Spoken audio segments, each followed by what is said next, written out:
also our privilege and our honor today as we recognize our veterans to also welcome the Honorable Scott Walker, Governor of the great state of Wisconsin. I was thinking as they were doing the flag folding ceremony, about doing that a lot as a kid. I was a Boy Scout as well, and thinking about that. But one of my most important duties as your governor is also to serve as Commander-in-Chief of the Wisconsin National Guard. And as many of you here in this area and others know, we've had over the last several years many of our soldiers and airmen deployed. In fact, even as we speak, we have members of the Wisconsin National Guard deployed in harm's way around the world. One of the things I do at each of the deployment ceremonies is I call up the commanding officer and I give that person a flag, not an American flag, although that's an important part of today's ceremony and ceremonies like this, to have plenty of red, white, and blue and glory around. But I give that commanding officer a flag of the state of Wisconsin. And the reason I do that actually goes all the way back more than 150 years ago. You see, back in the middle of the Civil War, the soldiers from Wisconsin asked for something from their home state to remind them of the folks back home. In fact, that time during the Civil War is a great reminder of not just the America that we fight for, but the great heritage that we have here in the state of Wisconsin, which is also part of the reason why I give them that flag. You see, 1861 was the start of the Civil War.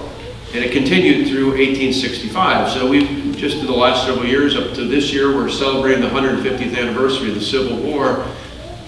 And I remind the airmen and the soldiers often at those deployment ceremonies that the courage that they have, many of whom, when you go to those ceremonies, have deployed more than once.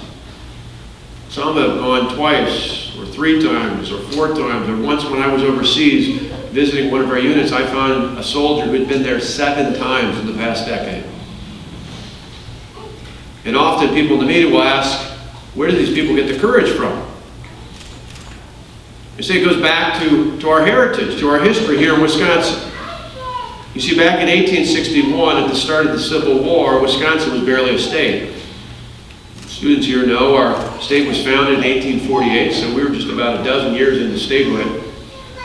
And yet the Civil War, our state, which was relatively new, which at the time, back in the midst of the Civil War, included only about 775,000 people, our state sent more than 91,000 soldiers to fight far away in the battles of the Civil War.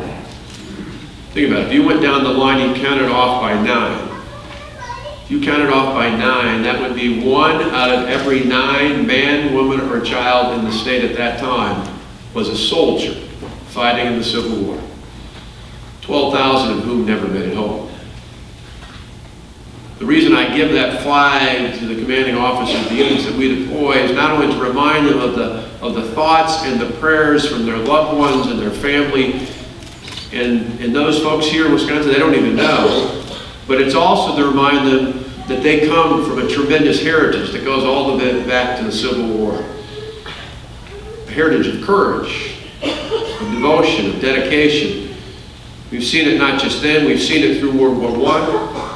We see it with the veterans that are here for World War II. And I gotta say, when you recognize, I think our veteran up here could probably still enlist. He's in pretty good shape. But I think about it not only World War II, but many stood up having served in Korea. Others stood up having served in Vietnam. We saw it more than 2 decades ago in Desert Storm and Desert Shield, and we see it in places like Iraq and Afghanistan and others around the world today. Men and women from Wisconsin who still carry that proud tradition that goes all the way back to the start of the Civil War.